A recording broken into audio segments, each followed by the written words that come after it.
Hello students, welcome to the R medical classes. दोस्तों, आज के इस पंचकर्म के लेक्चर में हम बात करेंगे स्नेहन की।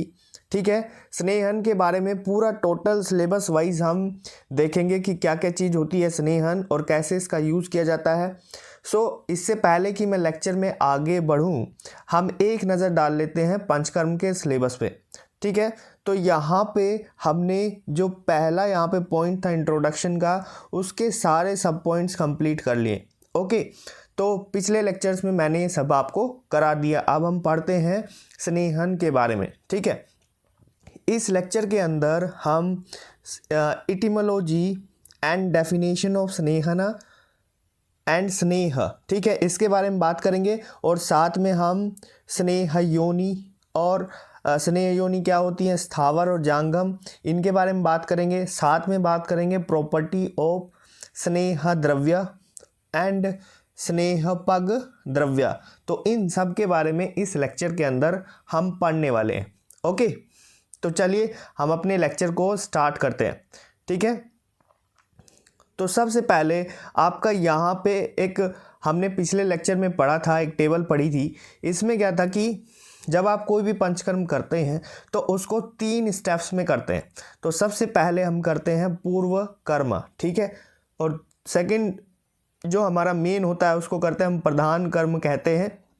फिर हम प्रधान कर्म करते हैं, उसके बाद हम पश्चात कर्म करते हैं। यानी जो हमने मेन काम किया उसके बाद हम पश्चात कर्म करते हैं। ठीक है, तो सबसे पहले यहाँ पे हम पूर्व कर्म के अंदर देखते हैं कि दीपन पाचन आ जाता है, स्नेहन आ जाता है, स्वेदन आ जाता है। ठीक है, हम प्रधान कर्म के अंदर देखते हैं कि आचार्य सुश्रुत ने 5 बताए हैं, वमन विरेचन वस्ति नश्य रक्तमोक्षण। ऐसे ही आचार्य चरक ने बताए वमन विरेचन निरूह अनुवासन एंड नश्य। ठीक है, ऐसे ही क्या होता है, उसके बाद जब ये प्रधान कर्म कंप्लीट हो जाएगा आपका, ठीक है, उसके बाद पश्चात कर्म। ठीक, पश्चात कर्म में हम क्या करते हैं, क्या कराते, पेशेंट को संसर्जन कर्म कराते हैं, रसायन आदि का प्रयोग कराते हैं और आपकी जो सामान्य चिकित्सा है वो देते हैं। ठीक है, ये बहुत इंपॉर्टेंट आपके लिए हो जाता है, ये टेबल को आप याद करें। ओके, ये सब क्या है कि हम पहले लेक्चर में, पिछले लेक्चर्स में पढ़ चुके हैं। ठीक है, अब हम बात करते हैं, जो स्नेहन की बात करते हैं तो स्नेहन में भी सबसे पहला पॉइंट आता है इटिमोलॉजी एंड डेफिनेशन ऑफ स्नेह एंड स्नेहन। ओके, इसको करेक्ट करेंगे स्नेहन। ठीक है, तो यानी स्नेह और स्नेहन की क्या व्युत्पत्ति होती है और क्या इसकी परिभाषा होती है। तो सबसे पहले व्युत्पत्ति की ओर चलते हैं। तो स्निग्ध, जैसे कि आपने संस्कृत कभी पढ़ी होगी, संस्कृत फर्स्ट ईयर में आपने पढ़ा है, जो इंटरेस्ट रखते हैं संस्कृत में उनके लिए बहुत अच्छा हो जाएगा कि उसको याद कर लेंगे आसानी से। तो जब स्निग्ध धातु में हम घन प्रत्यय लगाते हैं तो घन प्रत्यय लगाने से क्या होता है, स्नेह शब्द बनता है। और स्नेह क्या होता है, पुल्लिंग शब्द है। ठीक है, जिसका अर्थ क्या होता है, या तो प्रेम कहते हैं, स्नेह आपने कहते हुए सुना होगा किसी को, तो स्नेह से मतलब प्रेम भी होता है, या फिर स्नेह से मतलब तेल घृत आदि भी होता है। ठीक है, और रस भी कहते हैं, स्नेह को रस भेद भी कहते हैं, मतलब रस भी कहते हैं। ठीक है, ओके, इतनी चीज़ आपको क्लियर होती है। नेक्स्ट यहाँ पे अगर स्नेह धातु में आप प्ल्यूट प्रत्यय लगाते हैं तो स्नेहन शब्द बनता है। ठीक है, ये सब क्या है कि एग्जाम के लिए आपके इंपॉर्टेंट हो जाता है, क्योंकि सबसे पहले आप कुछ भी चीज़ लिखेंगे उससे पहले आप लिखेंगे व्युत्पत्ति उसकी। ठीक है, यानी इटिमोलॉजी। तो इटिमोलॉजी इसलिए मैंने आपको यहाँ पे क्लियर कर दिया है कि स्निग्ध में आप घन प्रत्यय लगाएंगे तो स्नेह शब्द बनेगा, और अगर स्नेह धातु में आप प्ल्यूट प्रत्यय लगाएंगे तो यहाँ पे स्नेहन शब्द आपका बनेगा। इतनी चीज़ आपको याद करनी है। नेक्स्ट चलते हैं हम, अब नेक्स्ट यहाँ पे चलते हैं, अब चलते हैं परिचय पे। तो परिचय में क्या होता है कि स्नेह का क्या होता है, सामान्य अर्थ, उस पे चलते हैं। तो स्निग्ध क्या होता है, स्नेह का सामान्य अर्थ होता है स्निग्ध। ओके, स्निग्ध यानी कि चिकनापन। ठीक है, स्नेह का सामान्य अर्थ हुआ स्निग्ध यानी कि चिकनापन। अब वह प्रक्रिया जिसके द्वारा स्निग्ध किया जाए उसको क्या कहते हैं, स्नेहन कहते हैं। स्निग्धता लाई जाए शरीर में, यानी शरीर को चिकना बनाया जाए, उसको कहते हैं हम स्नेहन प्रक्रिया।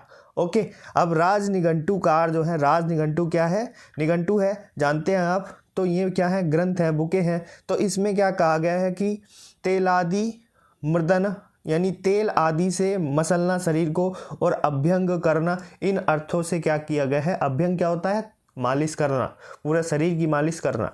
तो इस अर्थ से किसको लिया गया है, स्नेहन को। तो इन्होंने कहा है कि स्नेहन का मतलब होता है तेल आदि से शरीर का मर्दन करना और अभ्यंग करना। अभ्यंग यानी कि शरीर की मालिश करना। ओके, चलिए आगे बढ़ते हैं अब हम।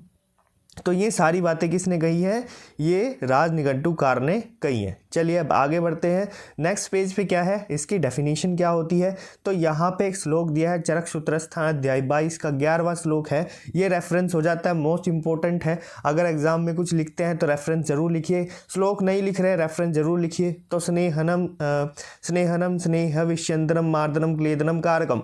तो इसमें क्या कहा गया है, श्लोक में क्या कहा गया है, इसमें कहा गया है कि जिस क्रिया के द्वारा शरीर में चिकनापन यानी स्निग्धता लाई जाए, और क्या है कि दोषों का विलयन कर, दोषों को क्या है विलयन किया जाए। विलयन मतलब कि घोल दिया जाए उनको। और श्रवणशीलता यानी वो सिक्रेट हो जाए, ठीक है, ऐसा बनाया जाए कि वो सिक्रेट हो जाए, पतले होके वहाँ से सिक्रेट होना स्टार्ट कर दे। और कोमलता, कोमल हो जाए वो, ठीक है। और जलीय घटकों का प्रमाण वहाँ पे बढ़ जाए, यानी कि वहाँ पे लिक्विडिटी आ जाए, ठीक है। कुछ भी चीज़ सॉलिड है तो वो लिक्विड हो जाती है, तो वहाँ पे क्या होता है, जलीय यानी वाटरी सब्सटेंस, वहाँ पे वाटरी कंपोनेंट को बढ़ा दिया जाता है, ठीक है। और बढ़ा करके क्या क्या किया जाता है, वहाँ पे चिपचिपापन यानी क्लेदता को उत्पन्न किया जाता है। तो उसको कहते हैं, उस प्रोसेस को कहते हैं स्नेहन। ये मोस्ट इंपॉर्टेंट है, मोस्ट इंपॉर्टेंट है। जब मैं लास्ट ईयर में हुआ करता था तो मेरे एग्जामिनर ने मेरे से ये श्लोक पूछा था, ठीक है। तो आप खुद समझ सकते हैं कि ये कितना इम्पोर्टेंट है, आपके लिए हो जाता है, ठीक है। ओके, वाइवा के अंदर मेरे से ये श्लोक पूछा गया था, ठीक। ओके, तो चलिए अब हम चलते हैं नेक्स्ट पेज पे। तो नेक्स्ट पेज में यहाँ पे कहा गया है कि एक और श्लोक यहाँ पे मेंशन किया गया है। तो लंघनम बृंगणम काले रुक्षणम स्नेहनम तथा स्वेदनम स्तंभनम चेव जानिते य स वे भीषक। चरक सूत्रस्थान अध्याय 22 का 4था श्लोक है। इसमें क्या कहा गया है कि प्रधान कर्म के रूप में आचार्य चरक ने क्या कहा है, 6 उपक्रम होते हैं, यानी 6 ट्रीटमेंट होते हैं, 6 प्रकार की चिकित्सा होती है, ठीक है। तो उसके अंतर्गत उन्होंने स्नेहन की गणना की है, ठीक है, और इसकी महत्ता को बताया है, ठीक। तो आचार्य चरक ने क्या कर दिया, उसमें स्नेहन को भी ऐड कर दिया प्रधान कर्म में, जबकि ऐसा नहीं होता है। हम क्या करते हैं, पूर्व कर्म में इसको काउंट करते हैं, ठीक है। अब शोधन से पहले, शोधन पूर्व, वमन विरेचन आदि, ठीक है, वमन विरेचन आदि यानी पूर्व कर्म के रूप में सब आपको शोधन करना है। शोधन क्या होता है, प्रधान कर्म होता है। तो प्रधान कर्म से पहले आप क्या करते हैं, आपने क्या किया, वमन विरेचन, ये क्या हो गए, प्रधान कर्म हो गए आपके, ठीक है। तो शोधन से पूर्व स्वस्थ रोगी में, स्वस्थ हो या फिर रोगी में, या व्रत या समन हेतु, समन के लिए स्नेहपान को कराया जाता है, ऐसा इसमें इंडिकेशन मिलता है, ठीक है। यह दोष के अनुसार या रोग के अनुसार अच्छा स्नेह या औषध संस्कार युक्त स्नेह, ठीक है, इसके द्वारा स्नेहपान कराया जाता है। इसमें कुछ ज़्यादा कुछ बड़ी बात नहीं है, बस याद रखने वाली क्या बात हो जाती है आपकी, याद रखने वाली यहाँ पे ये बात हो जाती है कि आचार्य चरक ने स्नेह को यानी स्नेहन को इतना इम्पोर्टेंट बताया है कि उन्होंने इसे मुख्य कर्म के रूप में भी रखा है, ठीक है, यानी प्रधान कर्म के रूप में भी रखा है। ये यहाँ पे इसमें आपको याद करने वाली बात हो जाती है। अब आगे थोड़ा सा हम बढ़ते हैं, यहाँ पे स्नेह की योनि को बताया गया। तो स्नेह की 2 योनि होती हैं, एक स्थावर योनि होता है, दूसरा जांगम योनि होता है। और स्थावर और जांगम योनि के दोनों के बारे में पढ़ेंगे, ठीक है। तो यहाँ पे सबसे पहले स्थावर स्नेह योनि के बारे में पढ़ते हैं। तो यहाँ पे आचार्य चरक ने 18 वनस्पति से स्थावर स्नेह के सोर्सेज को माना है, यानी 18 जो वनस्पति हैं इनसे क्या होगा, आपको स्थावर जो स्नेह है वो आपको प्राप्त होगा, ठीक है। तो इसको आप याद कर सकते हैं, ठीक है। तो यहाँ पे तिल चिरौंजी, ठीक है, अभिषुक, विभीत की चित्रा, अभ्यारंड, मधुक, शर्षप, कुसुम और बिल्ब, भल्लातक, मूली, अत्सी, अकोट, अखरोट, सहीजन और करंज। तो इस तरह से यहाँ पे 18 जो औषधियाँ वनस्पतियाँ मानी है आचार्य चरक ने कि इनसे स्थावर स्नेह को आप प्राप्त कर सकते हैं। ओके, क्लियर होती है बात।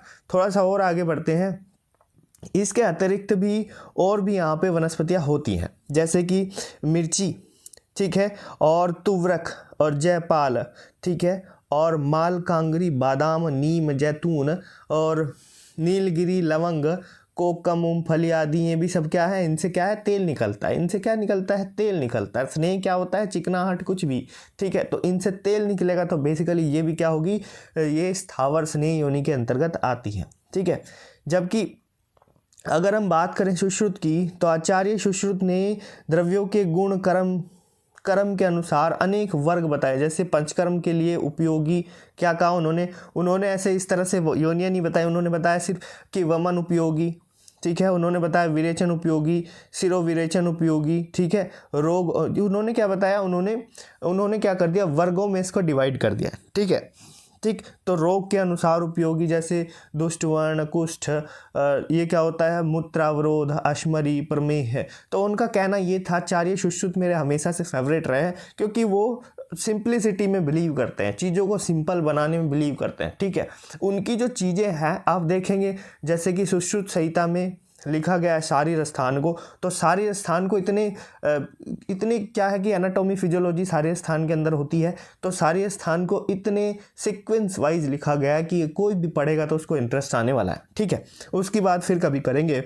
चलिए हम आगे बढ़ते हैं थोड़ा सा, कि जांगम स्नेह फिर क्या होता है, कि जो स्नेह है प्राणियों से प्राप्त होता है वो वनस्पतियों से हो रहा था, ये क्या हो गया, प्राणियों से हो गया, तो इसको जांगम, इसको करेक्ट करेंगे, इसको कहेंगे जांगम स्नेह है, ठीक है। जैसे मछली का तेल और गाय, भैंस, बकरी से प्राप्त घी और बकरा, हिरण, वराह आदि की जो वसा और मज्जा होती है, सब काहे में आती हैं, ये यहाँ पे जांगम स्नेह के अंतर्गत आती हैं, ठीक है। थोड़ा सा और आगे बढ़ते हैं, हम आगे बढ़ते हैं कि स्नेह कितने प्रकार के होते हैं, इसका यहाँ पे टाइप ऑफ स्नेह का एक पॉइंट यहाँ पे आ जाता है। तो स्नेह तो बहुत प्रकार के होते हैं और अलग अलग तरीके से उसको क्लासिफाई भी किया गया है। जैसे कि यहाँ पे योनि और उत्पत्ति भेद से 2 बताएं, स्थावर जांगम, उपयोग भेद से बाह्य अभ्यंतर, संयोग भेद या मिश्रण भेद से यहाँ पे यमल, त्रिव्रत और महास्नेह बताया है। कर्म भेद से यहाँ पे भृंगन, शमन, शोधन बताया है। और संज्ञा भेद से अच्छा, श्रद्धा और पंच प्रसिद्धि की पेया, ठीक है। तो इस तरह से बताया है। पाक भेद से भी 3, मृदु, मध्यम, खर, और मात्रा भेद से भी यहाँ पे हर्षीयसी, हर्षव और मध्यम और उत्तम, इस तरह से 4 इसको क्लासिफाई किया है। तो ये पूरा इसका क्लासिफिकेशन हो जाता है यहाँ पे।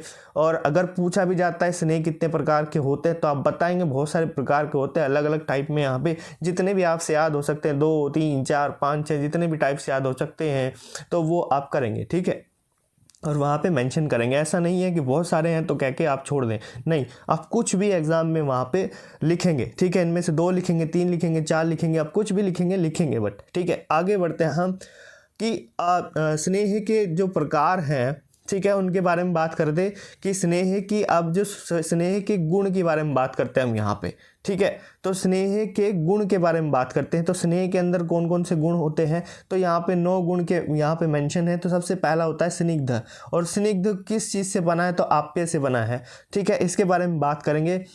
फिर यहाँ पे गुरु गुण होता है, जो पृथ्वी महाभूत से बना है। शीत जो गुण होता है वो आप्य और वायु यानी कि जल और वायु से बना है। मृदु गुण है जो वो नाभस से बना है।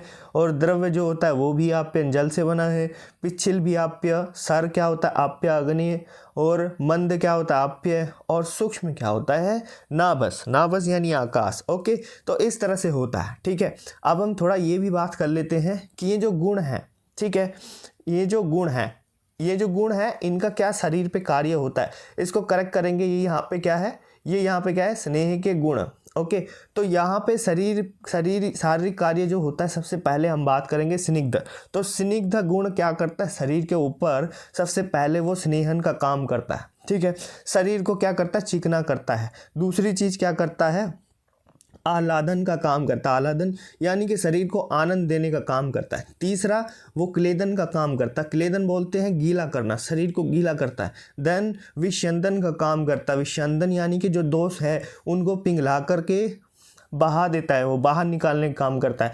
नाव पिघला देता है उनको, ठीक है, विषंदन पिघलाना, ठीक। उसके बाद क्या है कि यहाँ पे आ जाता है हमारा कि जो गुरु गुण है वो क्या काम करता है। तो गुरु गुण जो है वो स्थैर्य यानी स्थिरता लाने का काम करता है, संघात इन चीज़ों को कंडेंस करता है, बल देता है, और यहाँ पे उपचय आदि काम करता है। ठीक है, तो उपचय यानी कि चीज़ों को इकट्ठा करना। ठीक, अब बात करते हैं शीत की। तो शीत यहाँ पे हलादनादि, तो हलादनादि यानी हलादन क्या किसको कहते हैं, तो हलादन होता है आनंद देने का काम करता है। फिर है वैशद्ध, तो वैशद्ध किसको कहते हैं, निर्मलता यानी स्वस्थता लाता है शरीर में। लाघव, लाघव मतलब कि लघुता लाता है। ठीक है, हल्कापन लाता है। अब बात करते हैं मृदु यानी मुलायम, तो मृदु जो होता है वो मार्दवता लाता है। मार्दवता शरीर के अंदर, मार्दवता यानी मृदुता लाता है, और स्थैल्यकर होता है, शिथिल्यकर होता है। शिथिल्यकर इन द सेंस कि ढीला करता है चीज़ों को।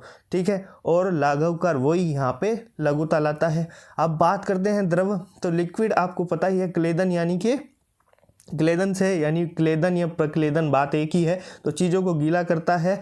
और आलीडन, तो आलीडन से क्या मतलब होता है, तो आलीडन मतलब कि ये शरीर का क्या करता है, मर्दन करता है एक तरीके से।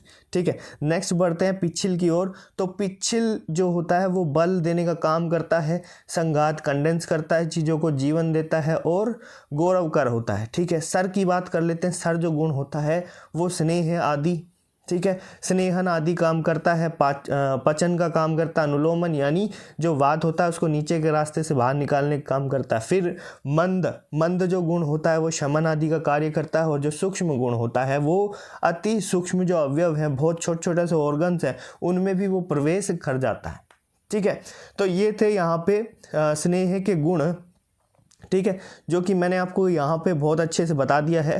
ठीक है, तो चलिए अब हम चलते हैं यहाँ पे नेक्स्ट पेज पे। तो नेक्स्ट पे एक जो टॉपिक आपका बचता है स्नेहोपग द्रव्य। तो स्नेहोपग द्रव्य में कुछ भी नहीं है, यहाँ पे एक श्लोक मेंशन है जिसका रेफरेंस हो जाता है चरक सूत्र स्थान अध्याय 4 का 4 का कौन सा श्लोक है, यहाँ पे 4 अध्याय 4 का श्लोक नंबर 23 हो जाता है। ठीक है, तो उसको आप देखेंगे अच्छे से, इसको एक बार क्लियर कर लेंगे अपनी चीज़ों को। ठीक है, और यहाँ पे क्या बताया है कि 10 वनस्पति जो 10 वनस्पतियों को स्नेहोपग कहा है। ठीक है, तो यहाँ पे मुनक्खा, मुलहटी, मधुपर्णी यानी गिलोय, मेदा, विदारी कंद, काकोली, शीरकाकोली, जीवक, ठीक है, शालपर्णी, इस तरह से ये हो जाते हैं आपके 10 वनस्पति जिन्हें स्नेहोपग का है। ठीक है, ठीक, स्नेहोपग द्रव्य का है, यानी कि इनसे स्नेह का प्रोडक्शन किया जाता है। ओके, चलिए,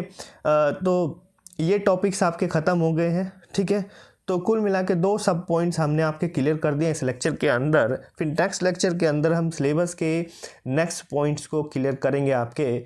ठीक है, लेक्चर बहुत अच्छा लगा हो तो आपको नीचे कमेंट जरूर करेंगे कि आपको नेक्स्ट पार्ट चाहिए। ठीक है, अब मैं डेली लेक्चर्स आपके लिए लेकर आऊँगा, सिलेबस को पूरा ख़त्म करूँगा आपका पंचकर्म का। ठीक है, तो चलिए इस लेक्चर में इतना ही, मिलता हूँ नेक्स्ट लेक्चर में, तब तक के लिए थैंक यू।